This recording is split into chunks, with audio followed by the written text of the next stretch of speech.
One of the most urgent tasks for our country is to decisively defeat the climate hysteria hoax. We are in the beginning of a mass extinction. The ability of CO2 to do the heavy work of creating a climate catastrophe is almost nil at this point. The price of oil has been artificially elevated to the point of insanity. That's not how you power a modern industrial system. The ultimate goal of this renewable energy, plan is to reach the exact same point that we're at now. You know who's tried that? Germany. 7 straight days of no wind for Germany. Their factories are shutting down. They really do act like weather didn't happen prior to 1910. Today is Friday. That's right, Greta. It is Friday, and this is the best day of the week. Not just because the weekend is almost here, but because this is the day the Heartland Institute broadcasts the Climate Realism Show, and this is episode number 204 for those of you scoring at home. My name is Jim Lakely. I'm Executive Vice President of the Heartland Institute and your host. Heartland is an organization that has been around for 42 years, and we are known as the leading global think tank pushing back on climate alarmism. Heartland and this show bring you the data, the science, the truth that counters the climate alarmist narrative you've been fed every single day of your life. There is nothing else quite like the Climate Realism Show streaming anywhere. So I hope you will take some time to actually bring some friends to watch this live stream every Friday at 1 p.m. Eastern time. And also like, share, and subscribe. And you can leave your comments underneath this video, which we do read. These all help convince YouTube's very mysterious algorithm to smile upon this program. And that gets the show in front of even more people. And as a reminder, big tech and the legacy media are not big fans of the way we cover climate and energy policy on this show. So Heartland's YouTube channel has been demonetized. So if you want to help out this program, and I really hope you do, please visit heartland.org/TCRS. That's heartland.org/TCRS. And that way you can join other friends of this program who help bring the show to the world every single week. And we also want to thank our streaming partners, junkscience.com, CFACT, What's Up With That, the CO2 Coalition, and our friends at Heartland UK Europe. We have a fun show today, so let's get started. We have with us today, as usual, Anthony Watts, the Senior Fellow at the Heartland Institute and the publisher of the world's most viewed website on climate change, What's Up With That. We have Linnea Lukin, Senior Fellow for Energy and Environment Policy at Heartland. We have Andy Singer, behind the scenes, making sure everything flows and looks fantastic. The Archbishop of Rancho Verde, Sterling Burnett, is off today, so we'll see him again next week. But we're very happy to have joining us today, again on the show, Chris Martz. He's a meteorologist, a country boy, and a guy who does climate and policy analysis for CFACT. Chris, welcome back to the best climate realism show in the world. Oh, you're muted. Well, that was off to... Thanks for having me back on. Always good to have you here. And it's always good to see you when you're not on the program in the chat. So we're going to be looking forward to interacting with those folks in the chat today. So we will get to that shortly. Before we get started, I want to actually share something with the viewers and listeners of this show. And that is the website we have built to archive all of the 16 international conferences on climate change that the Heartland Institute has put on since 2008. Keely Drukala, our Chief Technology Officer here at Heartland, has been working hard putting this beautiful new website together that is very well organized. And I just wanted to give her a shout out and also show it up on the screen where you can go through all of the conferences that we've had. We've had more than 300 speakers. So there's lots of videos to watch there. On the In the Tank show yesterday, I mentioned how this channel, our YouTube channel has been, shadow banned and it's, always under attack. And in fact, we worked with AI, Claude AI said that Keely was asking Claude AI to help design this website, just a little tweak here and there. And Claude AI told Keely that, I'm sorry, we can't help you because you deny climate science. And I just, in good conscience, says this digital being, I cannot help you put this website together. So we were able to do it anyway. But I said at the time on yesterday's podcast that I would put up the record of the scientists and policy experts that have presented now 16 times at our international conferences on climate change, up against the alarmist scientists and experts that the mainstream media has relied upon for the last 20 years. I'll put the record of these presentations up against them any day, and you can check them out now for yourself. Awesome. It's Yeah, a lot it of was fun stuff to look at there on that page. pretty mind-blowing that Anthropic's AI was so blatant about its its programming there. We talked about it a bit in the tank yesterday, and it was pretty mind-blowing. And of course, if you guys want to go back and watch In the Tank from yesterday, we had Donald Kendall on, who is our AI expert, other than producer Andy in the background, at the Heartland Institute, and he had a lot of great insights on, where this could lead in terms of government censorship as well. Yep. But we will not be suppressed. And yeah, check it. It's climate-conferences.com. Climate-conferences.com. That's how you can get to and check it out. So yeah, just wanted to say thanks to Keely. I think it's fantastic, and there'll be more to come. That's pretty All right. cool. Let's get to it then, as we always do to start off the show with the crazy climate news of the week. Hit it, Andy.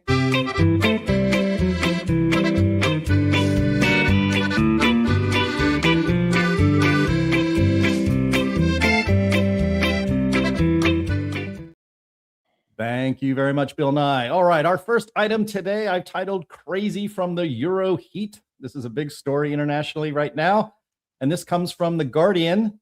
Headline, mind-bogglingly crazy.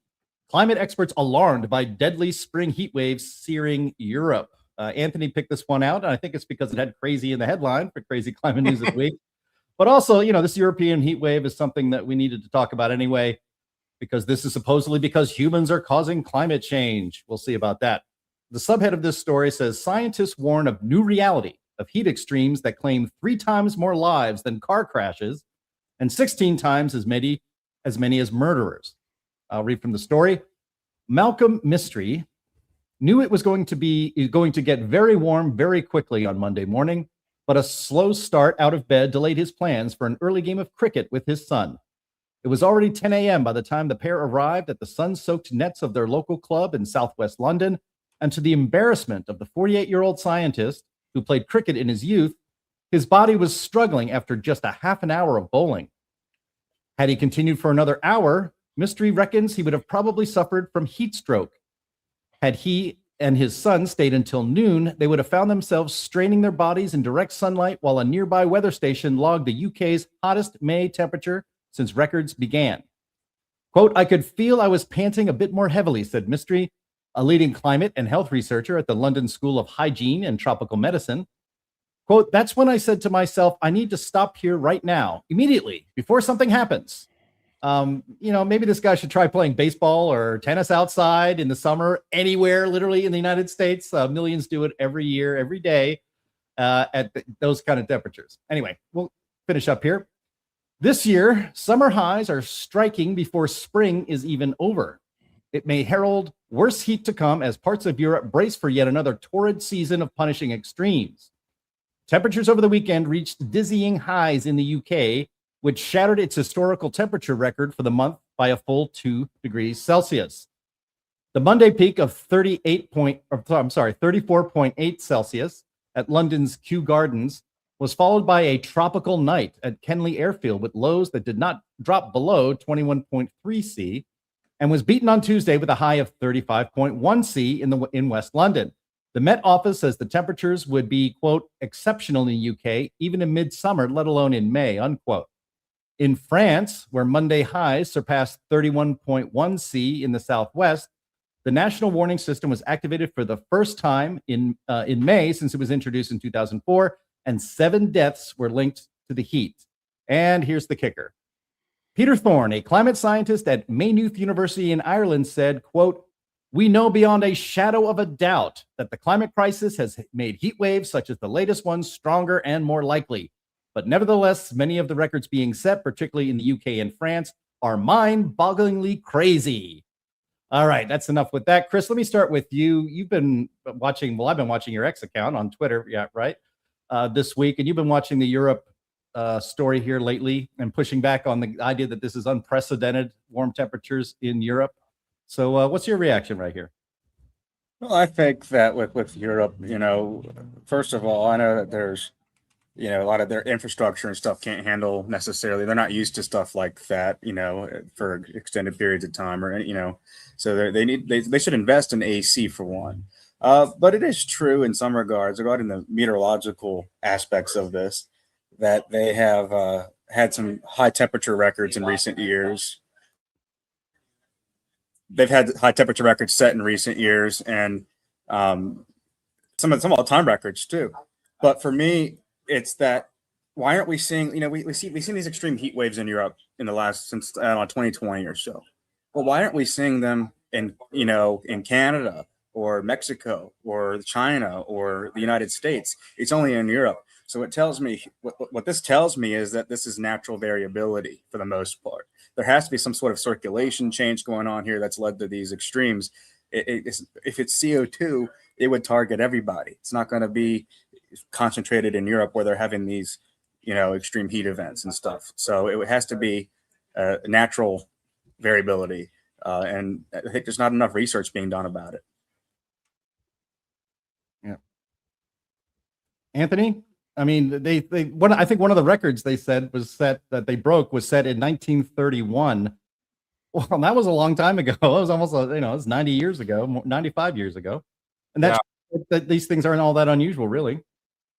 Well, obviously, back then, what happened is that climate change reached into the past and made it warmer, right? Is there anything it can't do? I want to point out that the temperature that they cite as a record is 26.4 degrees centigrade. Well, when you convert that to Fahrenheit, it is a horrifying 79.5 degrees Fahrenheit. Oh, geez. Folks just aren't used to a little bit of warm weather because England is so gray and damp all the time. And you get some warm weather, there's a lot of people that are out there celebrating. People go to the beach, But, the Guardian found some woe is me person that created this overly dramatic story about I'm starting to pant. I may not survive much longer, all this other stuff. But when you look at where the weather station is located, and this is a map of UHI, Urban Heat Island, for London, you can see that Kew Gardens is right there in the middle of it.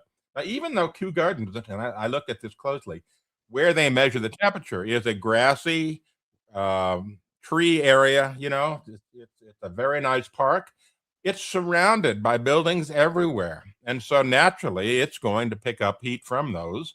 And so, this is just another manifestation of UHI. We've seen this time and time again in the middle of cities, where we get this effect of warmer temperatures in the city. It is documented time and time and time again. Of course, the media, they just run with, it's hotter than it has ever been. Climate change must be the culprit.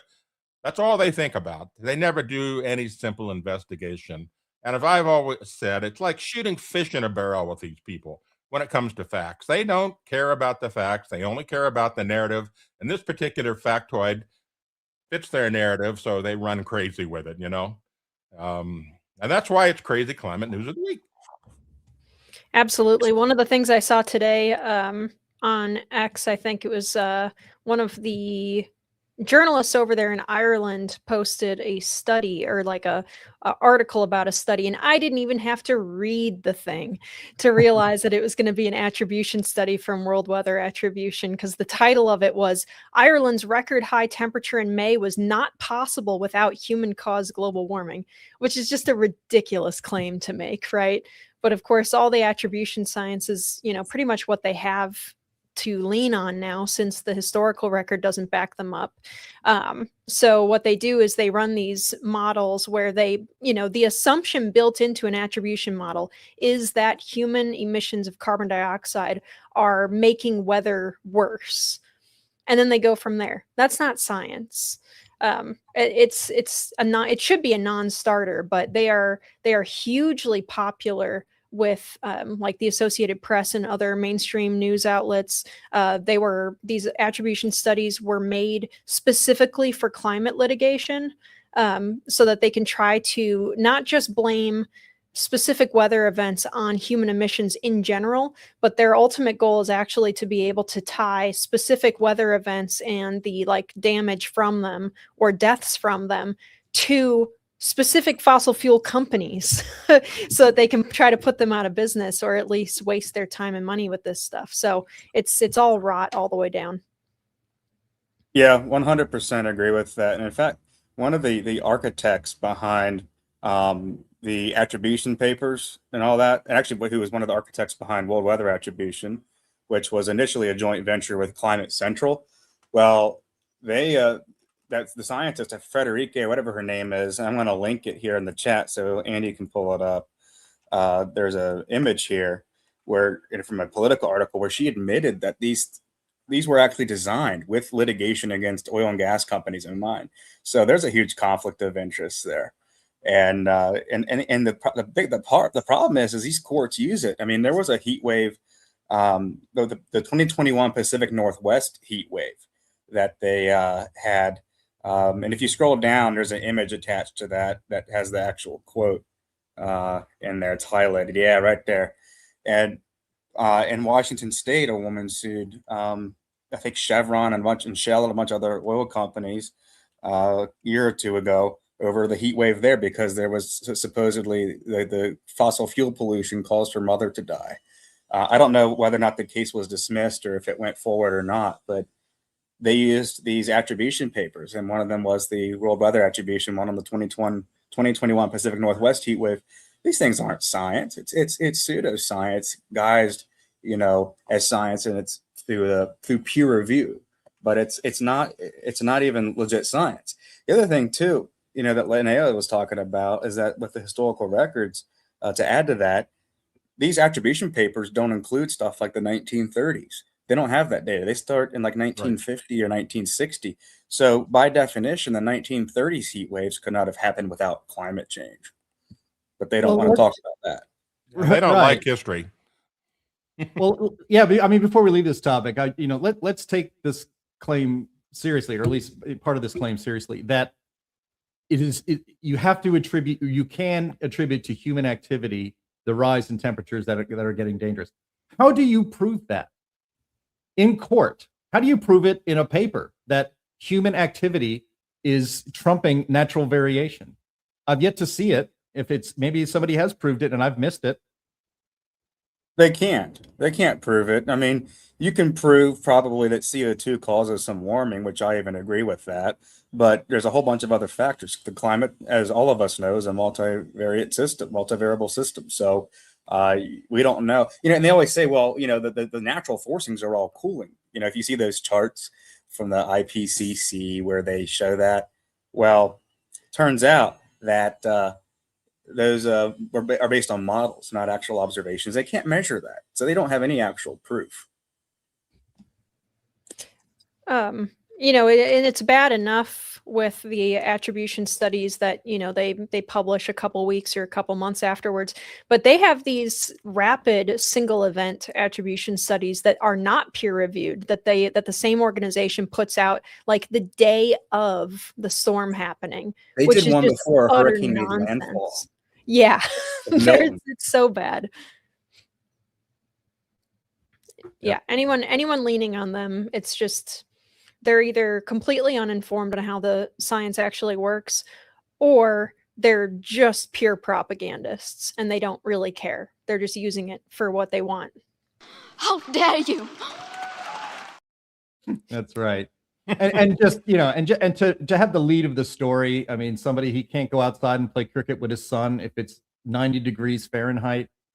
I mean, that means they don't play any cricket. I think they play cricket in India. I think they play a lot of cricket in India, and I don't think it's a problem. I don't think they play in the middle of the night, so it's cool enough for them. But it's just absurd. So anyway, speaking of India, real quick, there was this claim that they were having somebody posted temperatures like they were in the hundreds and 110s in India the other day. Like this is not sustainable. And I looked at the temperature anomaly map; it was actually below average. I've been doing some looking here while we've been talking about it, and I've located the weather station in Kew Gardens I'm actually looking at a picture of it here right now. And it's one of the better sited stations I've seen. But as I said, on either side, north, south, east, and west of Kew Gardens is massive, massive urbanization. And so even a well-sited station can be affected by this urbanization. And that's obviously what's going on here. Right. And it's not a dangerous level of warming, but at any rate. Nope, it's not. 80 degrees. Yeah. People don't die from 80 degrees. That's cooler than human body temperature. That's true. All right, we'll get down to our second item here. I've titled it Trump Fired Up for Coal. Now, this was a breaking story from yesterday. It comes from Bloomberg. Trump plans $700 million to build coal plants and an export site. President Donald Trump is using Cold War era authorities to dole hundreds of millions of federal dollars to support coal-fired electricity, as well as U.S. exports of the fossil fuel. Trump is expected to announce he's delivering much of the funding for U.S. coal plants and an American export terminal under the 1950 Defense Production Act. Trump's planned initiative is set to include the distribution of $425 million in DPA funds to 13 existing coal plants and $185 million in separate Energy Department grants to help build 2 more in Alaska and West Virginia. Another $75 million would also be made available under the Defense Production Act for the proposed West Gateway Export Terminal in Oakland, California, opening a new avenue to ship potentially 12 million tons of coal from Wyoming, Montana, and other states outside the western U.S. Under Trump, the U.S. Energy Department has issued emergency orders directing coal plants to keep producing power past planned closing dates, arguing that continued operations were necessary to buttress the reliability of the nation's electric grid. The Interior Department has also moved to open more federal land for coal leasing in North Dakota, Montana, and Wyoming, and Trump has directed Defense Secretary Pete Hegseth to enter into agreements to purchase electricity from coal plants to power military operations. All right, I think that'll do it for an overview. Linnea, I'll start with you since you used to work in the energy industry. This is a total of 180 from the Biden administration policies. Roughly 40 gigawatts of coal energy was forced offline just during his administration, and now Trump wants to bring it all back. Yeah, well, coal definitely gets the short end of the stick everywhere. Even right now, I have to remind people as we talk about the expansion of nuclear that coal is still great. It's still a terrific resource, and it's reliable and it's clean with modern technology, and it's available, which is a big deal. The funny thing is that of course, the people who are against this are very angry that we're spending any money on this. They'll point to like, oh, here's the government, giving handouts to fossil fuels again. Well, I pulled up a chart earlier because I just wanted to remind myself what the last couple of years or what recent years of like government subsidies to fuel sources or to energy sources looked like. You see that blue bar on this chart below zero? That's coal. Coal is actually has a net negative in terms of how much money direct expenditure subsidies coal was receiving between 2016 and 2022. And that's partially because of all of the like clean power initiative stuff and the carbon capture and storage and all of that. So basically every speck of subsidy that coal has ever received has been going towards decarbonization of coal, which means just shutting them down, basically. The green bar that you can see on the charts, you probably can't read the words there, they're a little bit small, is for renewables. So that would be wind, solar, biofuels, all of that. The yellow bar is nuclear, and the blue bar that you cannot even see on the screen, or the like pale blue, is natural gas and oil, petroleum liquids. So the idea that we're doing some kind of like crazy move of funding coal is just nonsense. This is just something that makes sense. We like coal. Our allies like coal, obviously. I mean, maybe Germany will buy a little bit from us. We know that China will.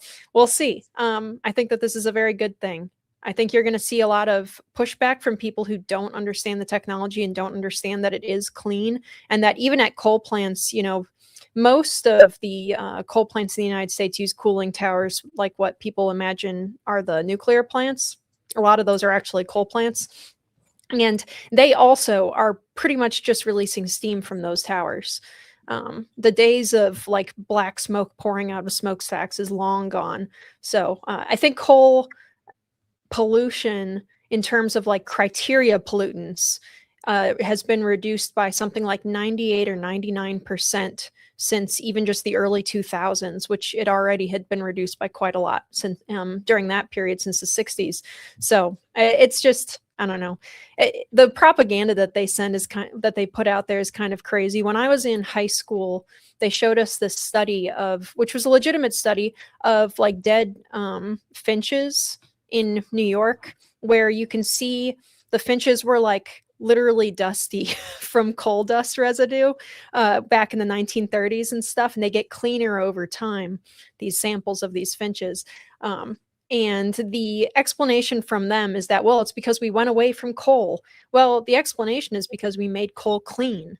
We didn't go away from coal. We shouldn't have started to go away from coal. But yeah, it's great. I love coal. You know me, my background is in petroleum engineering, so I love oil and gas, but I really love coal because the people who work in coal are some of the coolest people on earth.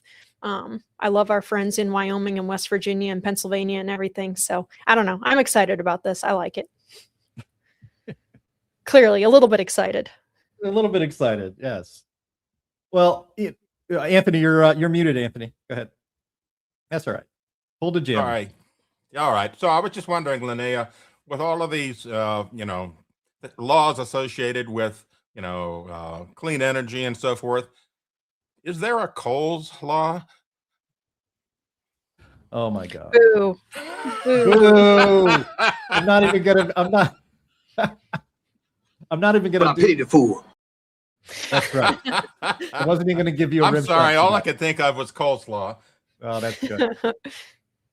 So, Chris, if you want to weigh in on this, I mean, coal has been demonized, obviously, and as Linnea very, very well laid out, the United States, the energy industry in the United States has invested a lot of money and time and technology in cleaning the coal, what comes out of a stack at a coal-fired power plant.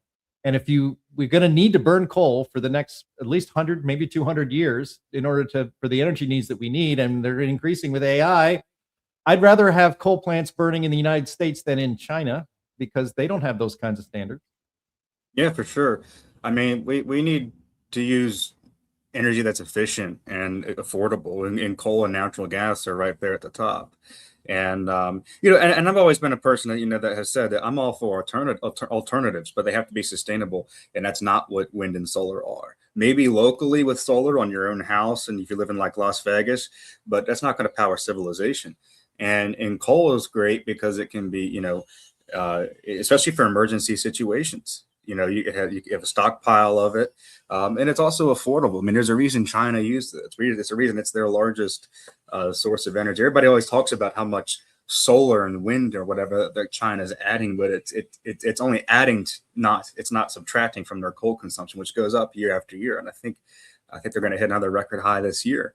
And as Linnea said as well, and she explained it perfectly, you have a way to burn coal clean now. I mean, all the pollutants and stuff, you don't see the black smoke, particulates, all that stuff come out of the smokestacks anymore because we're able to burn it efficiently and cleaner.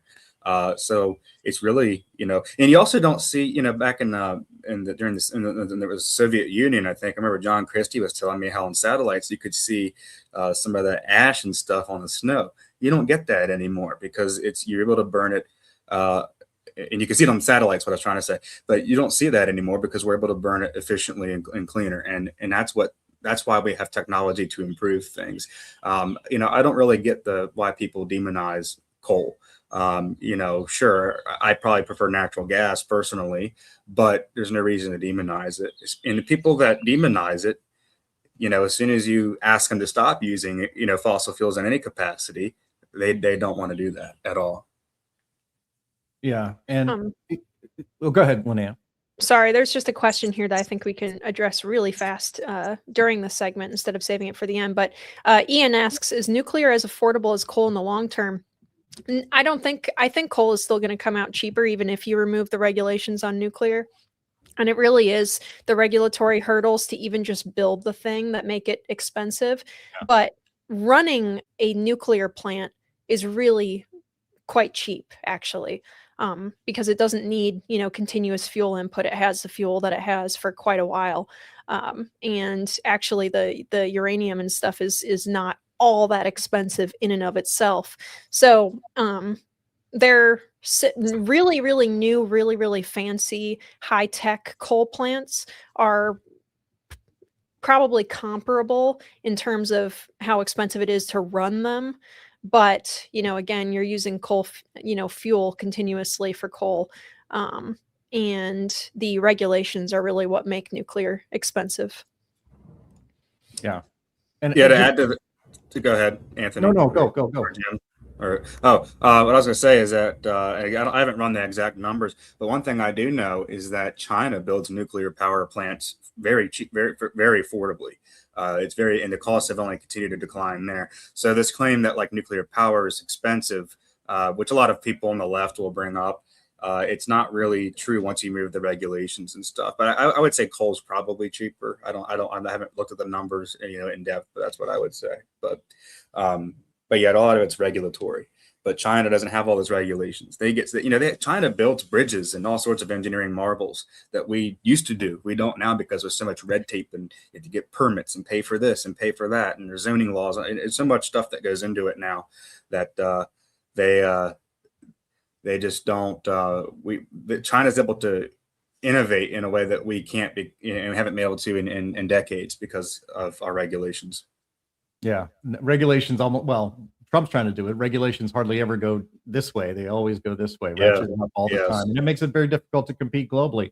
And just one last thing before we leave this topic here. I mean, I'm not a big fan of direct subsidies for anything. So if you're not happy with Trump spending $700 million to help coal get back online, I will note that in the Biden administration in just 4 years, spent somewhere between $300 billion and $400 billion in 4 years to subsidize wind and solar. And then I'm reminded once again of one of those stories that just makes my teeth hurt. Stacey Abrams sets up a brand new fake nonprofit right at the end of the Biden administration. And as soon as Trump is elected and they're shoveling gold bars off the deck of the Titanic, her brand new NGO got $2 billion. So I don't like subsidies either. I don't like direct payments for things. But let's put that in perspective. No offense, but it sounds like some fucking commie gobbledygook. Exactly. All right. Let's move on. This is actually a pretty big story. I added this late to the notes last night, and it's about unrigging climate court decisions. This is a piece from Real Clear Energy. Its headline is "A Quiet Rewrite That Could Shape 1,000 Climate Cases." And this comes from Jeff Reynolds and our friend and previous guest on this show, Kevin Mooney. And we've talked about this topic before, but I think it deserves even more coverage because, as the subhead to this piece says, quote, activists have injected agenda-driven consensus into rules of scientific evidence. Chief Justice Roberts has the power to change it back. So buckle in. Let's read a little bit from this piece. An under-the-radar legal switcheroo should concern every business leader, investor, and taxpayer in America. Now, 23 state attorneys general have taken notice and sent a letter to the Administrative Office of U.S. Courts that bolsters the efforts of 3 eminent scientists who sounded the alarm. Spoiler alert here, those 3 scientists are ones that Heartland has worked with a lot. Richard Lindzen, William Happer, and Stephen Koonin, who, by the way, was a science advisor for Barack Obama. It says here, climate activists have found a way to get their preferred evidence standards into the hands of roughly 6,000 federal and state judges. Before those judges hear more than 1,000 pending climate cases that could reshape the American economy. And they did it through a handbook. The Federal Judicial Center, FJC, and the National Academy of Sciences, NAS, jointly published the reference manual on scientific evidence. Likely very few Americans realize Congress established the FJC in 1967 as the research and education arm of the federal courts and made the Chief Justice of the U.S. its chair. For decades, the FJC collaborated with the NAS to give judges objective, apolitical guidance on how to evaluate scientific claims in the courtroom. The motivation is obvious, if often taken for granted by the American public. Give judges the tools and standards to admit scientific evidence that is objectively true and reject quackery and scientifically invalid hypotheses that would bias the judicial proceedings. The manual is that guidance, and the fourth edition has just been released. 3 eminent scientists who've read the manual immediately started ringing alarm bells. According to Richard Lindzen, William Happer, and Stephen Koonin, its new chapter on, quote, how science works has a problem. In an April 1 letter to Chief Justice John Roberts, the 3 scientists argue that the chapter, which balloons from 18 pages in the prior edition to 65, quietly swaps out the scientific method for something inherently more political. Quote, scientific consensus. The timing could not be more consequential.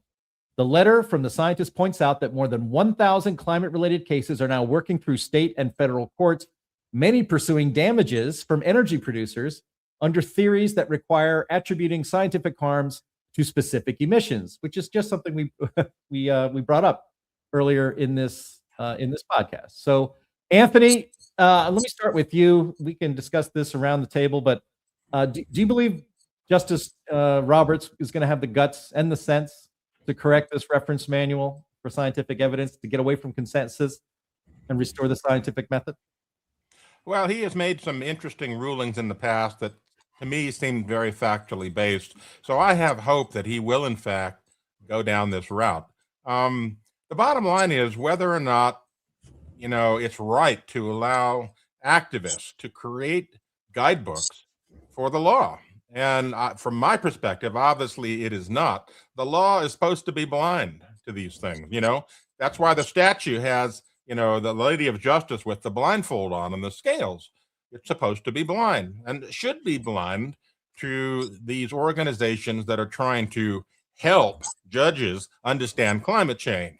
Stop helping. You're not really doing anything but pushing your agenda by doing so. Absolutely. Yeah, I don't have too much to add that I didn't already talk about earlier in the show. I kind of skipped ahead of us a little bit here. I didn't realize that that's what we were connecting to later. But yeah, once again, it's kind of the big question is, how do you even litigate on this kind of thing at all? Trying to introduce something as complicated as climate science to a courtroom. I guess that's why the attribution studies are trying to, hyper simplify it and say, any emission equals some kind of a function of some kind of weather event being scarier than it was before.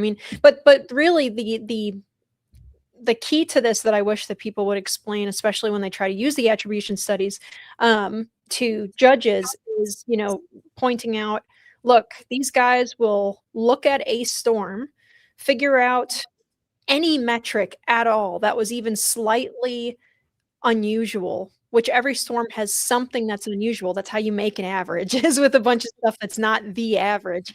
So, you say like this storm produced more rain than usual. Well, we're going to connect that to climate change by, saying that the theory that, because warmer air holds more water or whatever, we're going to say that that directly led to this storm dumping more rainfall on this area.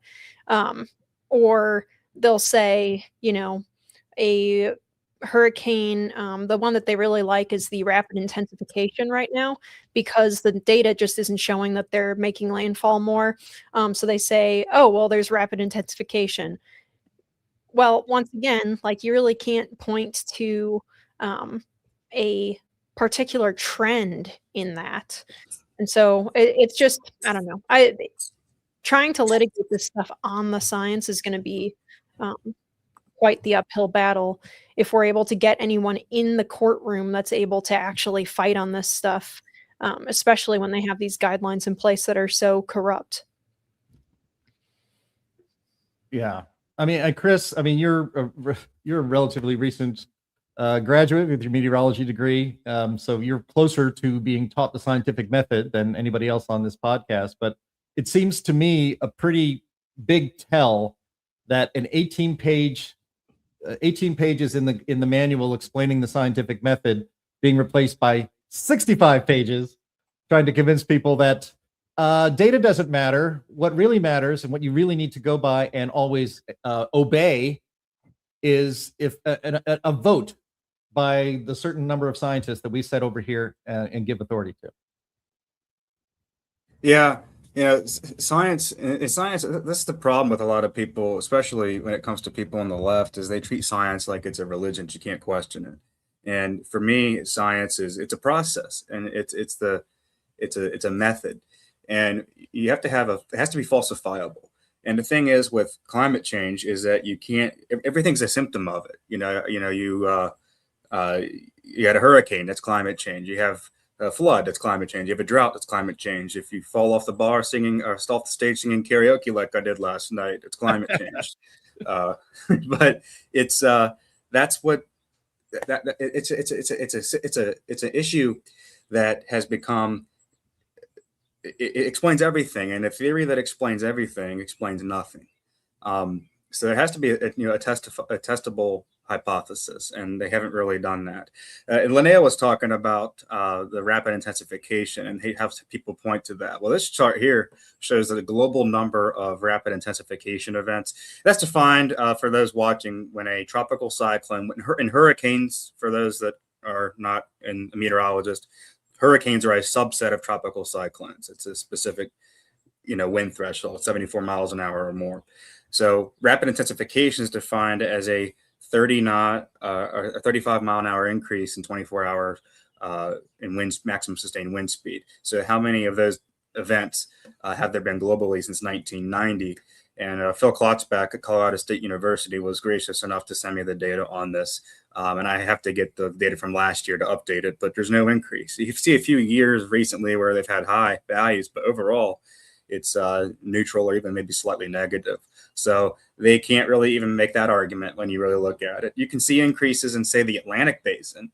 And there's actually an increase there since 1995, but that's due to the AMO shift. And that's so when I get into these discussions with people, they'll say, well, they'll focus on the Atlantic. You'll talk about like a hot day somewhere, like it's global warming, not local warming. Then you say, oh, here's global hurricane frequency. And then they'll say, well, this is the Atlantic hurricane frequency. They're never consistent. That is one of the things that drives me craziest about this. The way that they try to use weather as evidence of, climate, any given weather event having anything worse than usual or unusual in any way whatsoever is used as evidence that human-caused climate change is making weather more extreme. Because you can just look at any weather event anywhere in the world, and there's always something going on somewhere in the world that is, pretty extreme, because this is a very, chaotic planet that we live on. And you can find that and focus in on it and say, here's more evidence. But it's not. If it's not part of a longer trend, if it's not part of a, particular data set that indicates that it's getting worse over time, then it's not evidence. And then but then of course, when people make the kind of like boomery joke of, hey, where's all that global warming every time it's kind of chilly outside, they get mad and they're like, that's just weather. Why would you say that? This isn't proof of, but just like a single like cold week or whatever isn't evidence that we're hurtling into a new ice age. Any bad hurricane or any, bad heat wave or something is not evidence that we are hurtling towards, global boiling. Yeah. So those two charts that Andy just showed, that's the global drought area. And I actually reconstructed this and updated it to 2024. So you can see this is the global area percentage of land area, I guess, in drought. And it's by different categories. From the U.S. Drought Monitor, I calibrated the Palmer Drought Severity Index data to that. There's no increase at all globally. And then in the other chart here, the heavy rainfall. This is actually from David Legate's presentation at the climate conference that we just had. And I watched him do this presentation live. This was probably one of my favorites. Linnea mentioned, I know we're kind of going off topic a little bit. Linnea talked about heavy rainfall and the warmer air, more moisture argument. The thing is that these people, even meteorologists, use this argument, and it's nonsense, because that Clausius-Clapeyron relationship only says that that the vapor pressure, the saturation vapor pressure, how much the carrying capacity, we'll just make it simple here, for water vapor in the atmosphere increases by about 7% for every 1 degree Celsius increase. Well, that doesn't tell you how much water actually evaporates into the air and how much rain falls out of a cloud, much less at what rate. So that's not an appropriate use for that equation. And we can see here that when you had changes in instrumentation, the older rain gauges underestimated the rainfall, because wind will blow it out, and they now have windshields on them to capture more rain so it doesn't get blown, especially in the heavy downpours.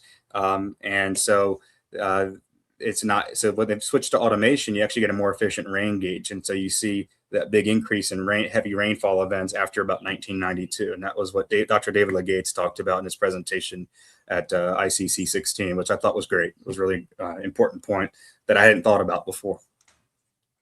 You know, speaking of automation, Chris, I have a perfect segue about automation. You know, when I first saw this graph being presented by Dr. Legates at ICC 16, I was shocked, because I had no idea that the modernization of the rain gauge system had created so much variability compared to the simple stick and so forth. You know, it just blew my mind.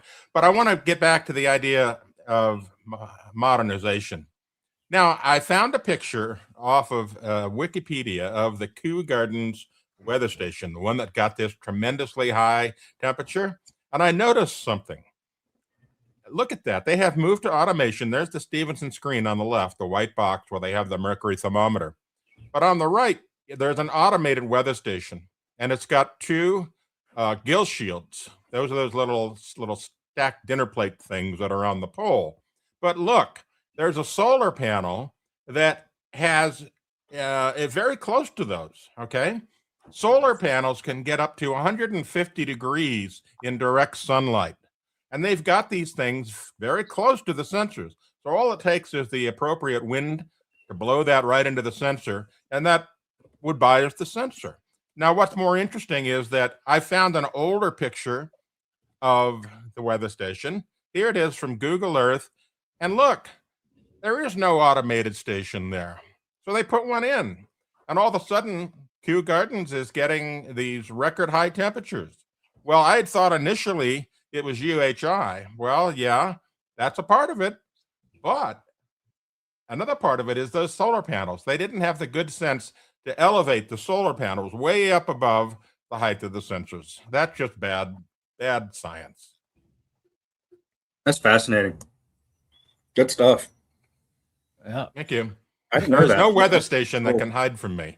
I know it's that's why we love you, Anthony. It is a wonderful project for you. Actually, you can go. Sure about that? We are definitely sure about that. You can go to heartland.org and just type in the search bar weather stations, and you'll be able to track down a couple reports that Anthony has done. The latest one I think was from a year or two ago on weather stations and the problems with them, especially in the United States. So good stuff. All right. Let's move on. I put this in the show rundown because I just came across this actually from a friend who also deals with the climate issue, had shared this in a group discussion. And I thought it was just kind of fun and interesting to look at. We're going to play a video here, and this is your friendly neighborhood scientist, Dr. Herbert Kemsky. If you're of a certain age, he's also known as Mr. Wizard. And he was doing this kind of stuff before Bill Nye did it. But this video takes a little bit of time, but I think it's a good thing to watch and see how actual science was presented to children compared to now. And if you've watched any children's programming, especially where science is involved, you can see how unusual this is today. So let's play that, Andy. I would like you now to use this long medicine dropper and take water from there and fill this glass so that it's right to the very brim with water. Okay.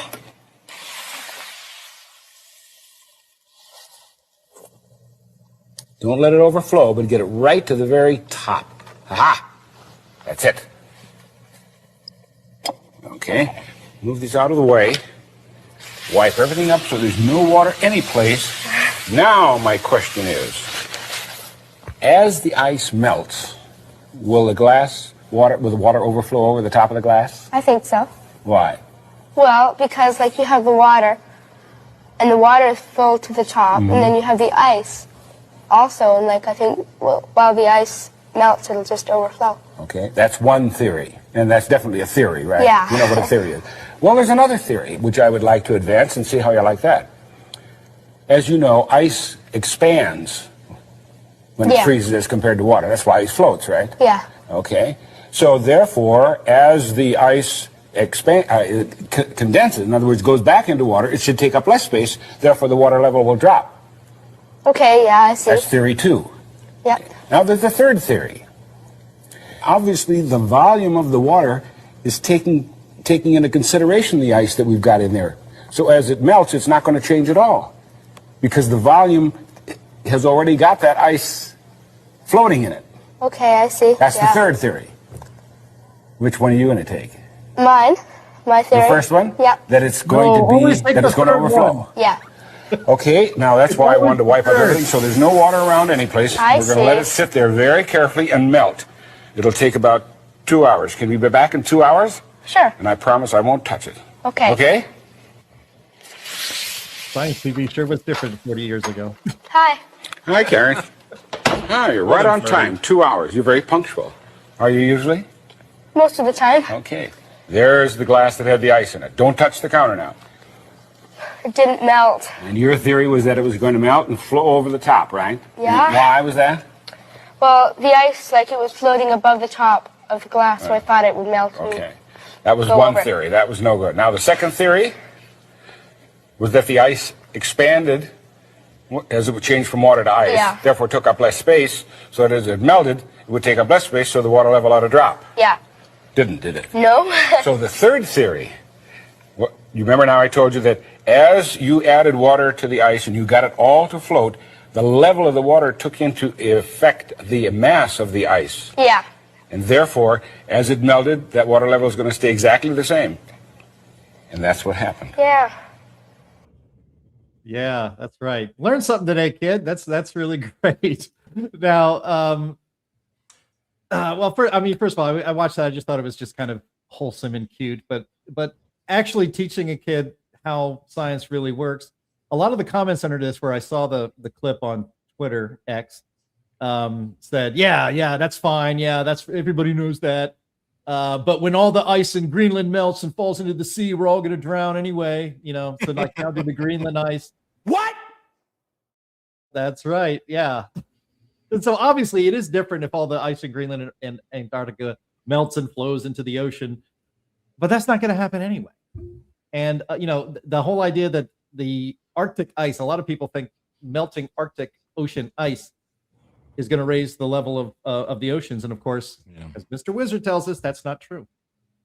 Yeah, the only thing that would generate additional sea level rise would be land-based ice that melts and flows into the sea. But ice that's already in the sea melting, no difference. Yep. I thought you were going to have a joke there. I had my hand on the rim shot just for Anthony. Oh, well, no. Occasionally I do things factually and not funny. Yeah. But yeah, I'm just comparing that to today, where I think science programs, certainly science classes for children, are teaching not science, but panic, especially when it comes to the climate. Yeah, like our crazy climate news of the week starter begins lighting although I think he did that for SNL or something, but lighting the globe on fire is not exactly a scientific demonstration. And in fairness to Bill Nye, he actually did used to teach real science on his show. And even though he's an engineer and not a scientist, but he would still teach science on his show. But then, like everything, ideological capture by the environmentalist left even infected TV shows. All right. And before we move on to the Q&A section, which I know everybody loves, Linnea shared a video that we also want to play just for fun. It's a video comparing electric power tools with gas power tools. And I just want to remind everybody that electric power tools is what the world was trying to make everybody use, no matter what, forever and ever. Amen. And so we'll see how that might have worked out. You're still using gas, I see. Electric chainsaw. I got a hedge over there if you want to trim it for me. You'll be able to chop down this whole forest before you can even get that thing started. Oh, you're going to get all these trees down before your battery dies in 12 minutes? It'll last 14 minutes. As soon as I get this thing started, I'm going to be running circles around you.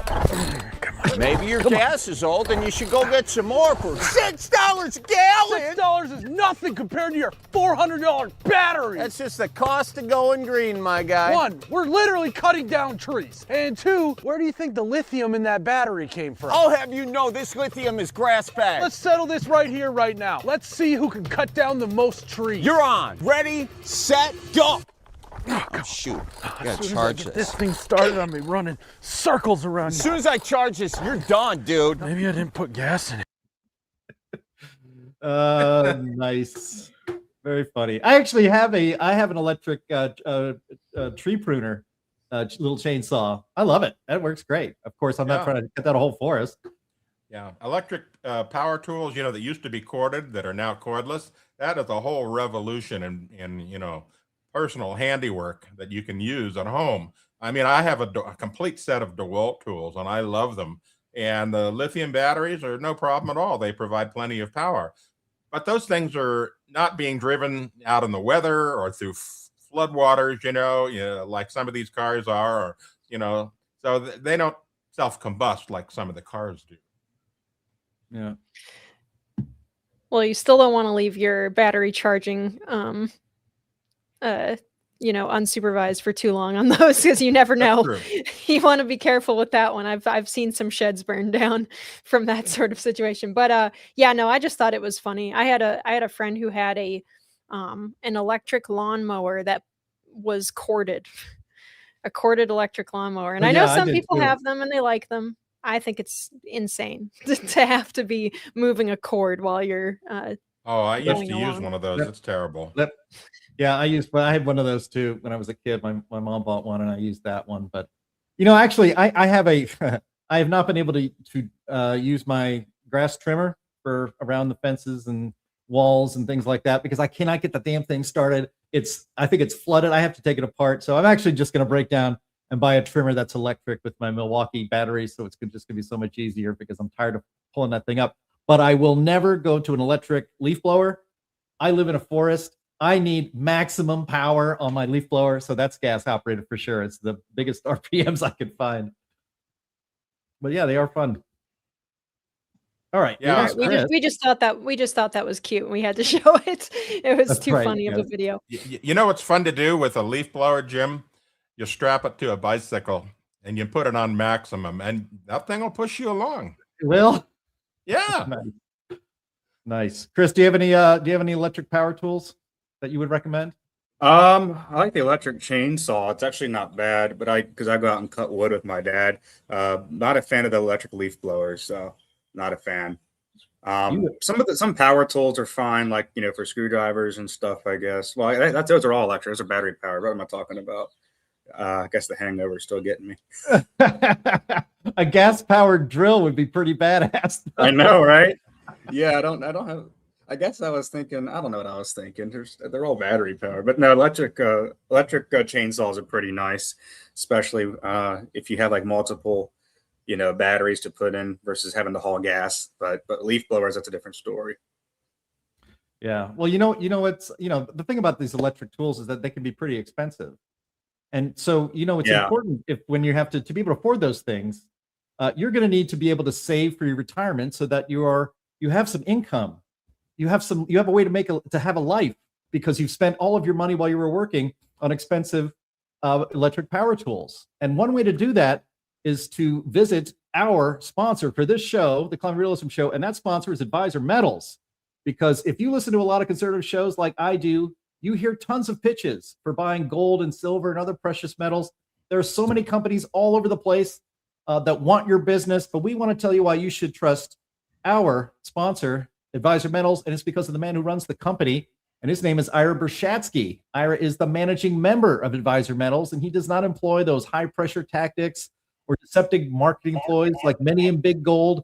He also doesn't deal in so-called rare coins. When you buy gold and other precious metals from Advisor Metals, you're dealing in quality bullion, and that is so much better when it comes time to liquidate this valuable physical asset. And when you buy from Advisor Metals, you will have your investments sent directly and discreetly to your very home.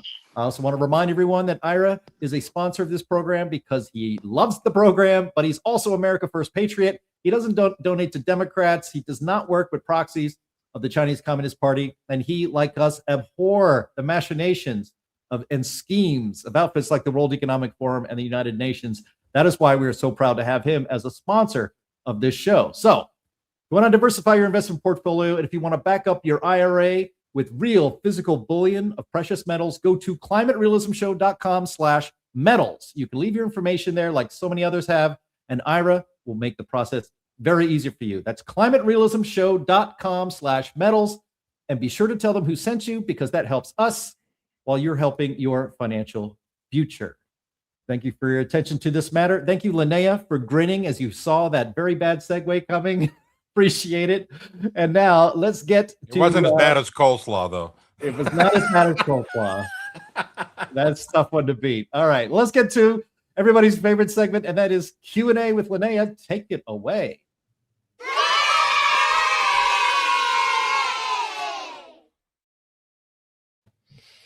All right. Okay. So I have actually two questions from viewers of ours that are on the same thing. So I'm going to lean on Anthony and also Chris on this one. There might be differences of opinions. I've seen quite a few different opinions on this. So Engineer Guy says, what's the story on the stories that I'm seeing on a severe El Nino? And Corey over on YouTube says, I've been hearing a lot about this year being a bad El Nino year with droughts and whatnot. Are there comments on that? Yeah, I have some, and I'm sure Anthony probably will too. We don't really know how strong this El Nino is going to be. I looked at the charts this morning. I think we're in either weak to moderate strength right now, but they're not going to update that intensity yet. It's going to be a few weeks before they catch on. But we don't really know how strong it's going to be. There's been a lot of fear mongering, especially a lot of like AI slop out there on Facebook and X or Twitter. And people just it's like in 18s, this is the worst El Nino since 1877, when I had to walk up to school uphill both ways, and it's just nonsense. And they talked about how it's also it killed 50 million people in famine. Okay, that's not going to happen today, folks. It's not going to happen. We're able to mitigate any sort of droughts that might occur in parts of the world because of that, with our technologies. But in the United States, people, when it comes to El Nino, La Nina tends to bring the drought to the United States. We've had this major drought across the Southeast. For the last 2 weeks, it's been nonstop rain, and it's been much needed. And out west, they've had a bad drought, but this El Nino is going to start bringing some relief. And so El Nino is not always bad in terms of weather impacts. It can be good. And also for the Atlantic hurricane season, this hurricane season should be pretty quiet compared to average. So we should have another kind of quiet year like we did last year, which we kind of got lucky with, especially in terms of landfalls, because El Nino increases the vertical wind shear over the Atlantic, and so that'll suppress hurricane development. And it's unfortunately Stan couldn't join today, because I know he would talk all about it. But that's kind of my assessment of it. But we don't know how strong it's going to be, and there's no reason to fear monger about it. It could be the strongest since 1877, but I really think that trying to predict that is a fool's errand. Yeah, well, it is in lots of ways, and this fear that they're generating in the media, of course, is just like anything else with climate. It's model-based. And I have the latest model here. This is from the Climate Prediction Center of NOAA. And there is the forecast. And it's just like a hurricane forecast. It's a spaghetti graph, And so it's looking at, a whole bunch of different scenarios there. It could be a medium. It could be a moderate. It's just not really a problem. It's not outside of the bounds of anything I've ever seen. It certainly doesn't look catastrophic. And so it could go anyway. It could go anywhere. But my feeling is that based on what I've seen so far with the models, and even if you take the model mean, it's not going to be, which is the black dash line in there, it's not going to be catastrophic. And the media loves disaster stories. Anything that they can do with a disaster story, they will run with it because it's a clickbait generator. It's as simple as that. Most of the media now has moved over to, websites where clicks equal money. And so it's a simple process when it comes to disaster porn, follow the money. We have a question about this chart from Chris Nisbet, who says, what does the y-axis represent? Well, that's the different month groups. For example, right in the middle, it says JFM. That's January, February, March. No. Why? The vertical. Oh, I'm sorry. I was talking about the X. Yeah. That is the temperature anomaly in degrees Kelvin or degrees centigrade, however you choose to look at it. But basically, we're looking at for the model means, it peaks at about 2 degrees temperature. Awesome. Alrighty. We have a lot of good science questions, which always happens when we have Chris on. All right. So from Bo Gus, he says, whenever you talk about the 30s, the alarmists say that was local, not global, with regards, I believe, to the drought. Shouldn't we be responding in kind to the European heat right now? Anybody? What?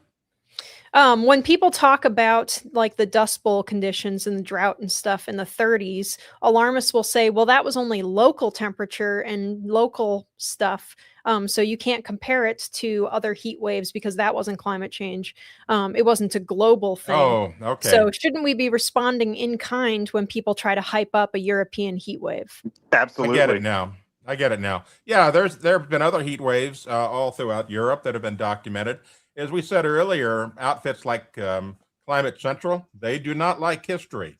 They never cite the fact that there were major heat waves in Europe, 50 or 100 years ago. They never cite the fact that when those heat waves occurred, because there was no air conditioning, no modern technology to assist people in living whatsoever, lots of people died. For example, in the 1936 U.S. heat wave throughout the Midwest, over 2,000 people died, right? Of course, air conditioning didn't exist then, and they didn't know how to deal with it. There was no, network to distribute how to survive the heat wave. They had newspapers and so forth, but there really wasn't a big understanding of it. And so if that happened today, 2,000 people died, the media would have a heyday, but it won't happen because air conditioning is all throughout the United States. Now, interestingly enough, in Europe, air conditioning is not very common. And it's not going to be very common because Europe has gone down the whole net zero madness, and they restrict things that use electricity.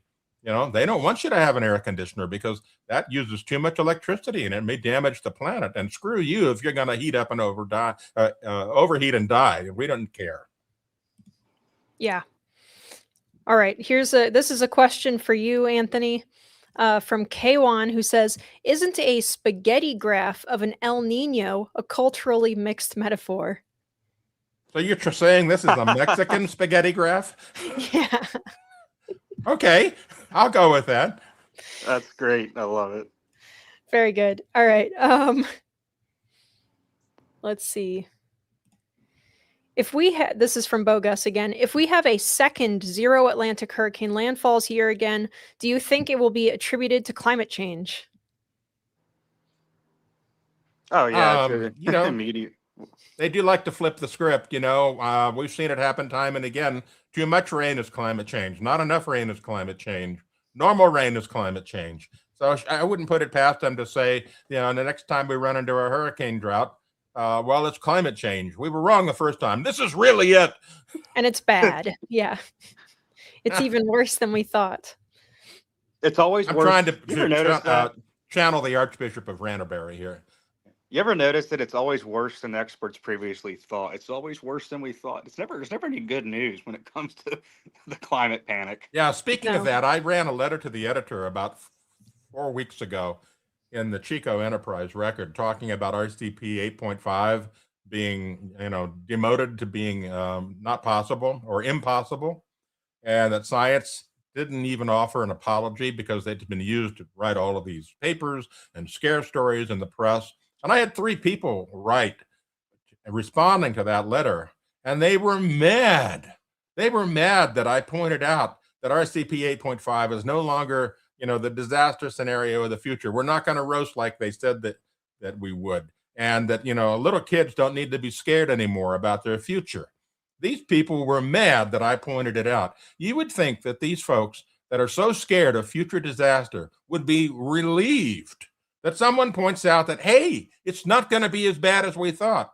These people love disaster. They live and breathe disaster. They don't seem to have a positive outlook on life. They live this to their cores, and they are, it's their new religion.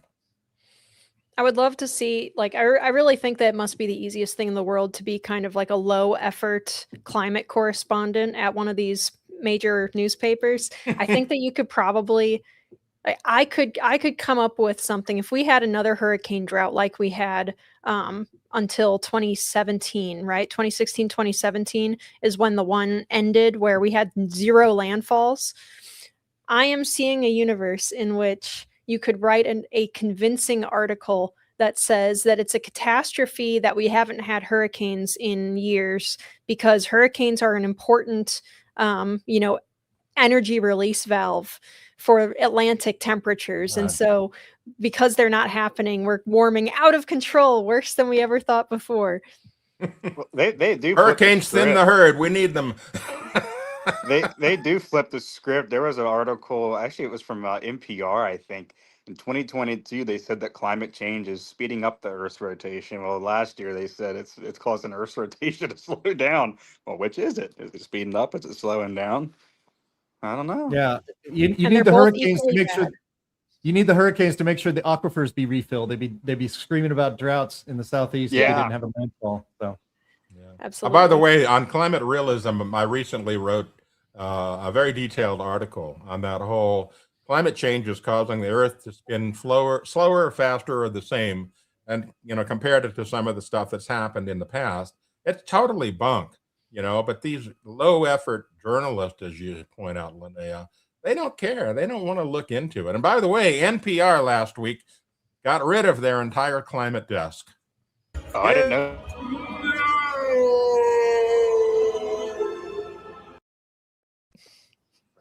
that was what they said at NPR outside the parking lot as they were being fired.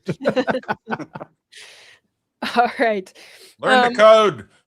We have a question from Kite Man Music, which I can answer really fast, which is, how do they dry out the wood pellets which they export to Drax? Drax being the big power station over in the UK that uses wood pellets from the United States and some other places to run it instead of coal. They dry them out in huge kilns. So yeah, not exactly energy efficient. All right. Let's see. Let's go Tom White. Have you discussed revisiting carbon dioxide emissions and global warming implications for society from Queen's University? I don't know if I'm familiar with this one. I haven't seen it either. Well, we'll look into it. All right. Let's see. Chris Nisbet asks, are there honest scientists out there who actually believe in attribution science? Okay, I actually think there probably are, but they're not very good scientists. The scientists who think that it's, I guess you could say, politically expedient to promote attribution studies for lawfare purposes and not because they're so rigorous scientifically, are teaching students.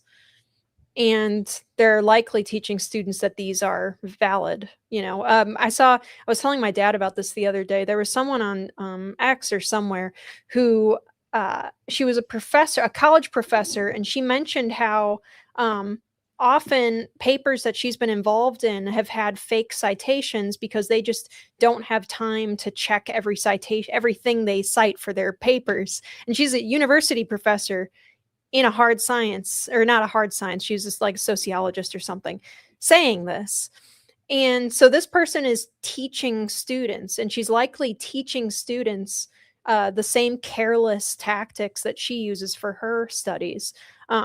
And of course, it didn't go over very well on Twitter. Of course, everyone just like tore to pieces. They said, yes, I do expect you, if you're going to publish a paper, to make sure that all of your citations actually say what you say they say, and two, actually even exist. Right. So I think that there are probably scientists who think that attribution studies are legitimate, but they just aren't good scientists. Nope. You can't rush. What was that? I said you can't rush science. Yeah. Chris, do you have a different take, or do you? I think we've lost him. Yeah, he doesn't have audio from us apparently. Okay. And he wants to make sure he wants to make sure he centers his hat in the shot too, so everybody just looks at that. Well, I don't. Let's see. Okay, here's another question from K1, who says, how has the World Economic Forum and the broader global elite shifted from preaching total carbon neutrality to managing the pragmatic reality of AI energy demand? How have they shifted? Suddenly, and with a lot of enthusiasm and very little looking back. It's been pretty astonishing, actually. We talked about this a few months ago when Donald Kendall and I actually went to Davos, and also Mark Morano, and wandered around and took a look at everything. And the climate pavilion was, an absolute shadow of its former self. They really shifted focus. Everything was about AI. There were a couple of things that were like sustainability and AI or something, but that was really pretty half-hearted compared to where all the money was. Yeah, the AI revolution is also making interest in nuclear have a big comeback as well. We never thought we'd see that, because the climate activists were generally against nuclear because they're still living in the past and the China syndrome and all that, but now all of a sudden, well, gee, golly, maybe nuclear is not so bad. Absolutely. And when you have, big companies. So Chris reports, my iPhone overheated and laptop died, had to leave the stream. If anyone has Q&A, he'll just comment in the chat. But I have run out of questions that already came up. So if anyone else, we had a message on Facebook from Lou, who said that please help change the Dems' insane radical climate change agenda in Maryland. There are huge increases in electric and natural gas rates. They're effectively lowering the standard of living for everyone, especially retirees on fixed income. Good job for Heartland Impact. Yeah, we'll talk to Impact and see if they're working in Maryland. We're all over the place trying to bring down energy costs as best as we can with good policy. So, was that the music? Okay. That was the music. Thank you very much, Linnea, for taking us through the Q&A. Thank you, Anthony Watts, for being here as usual. Thank you, Chris Martz, wherever you are. Even though your phone and your laptop died, so fun having you on the show. We will have you on again. I know our audience really loves to see and hear from you. And so congratulations for that. And of course, thanks to our audience who are here with us every week. We had more than 1,500 people watching this show live and in a very active chat today. So thank you very much for that. I want to thank our streaming partners who help bring this show to more people. Junk Science, CFACT, CO2 Coalition, Climate Depot, What's Up With That, and Heartland UK Europe. Thank our producer extraordinaire, Andy Singer, behind the scenes. And we're going to have another fun show next week. See you there. Bye-bye.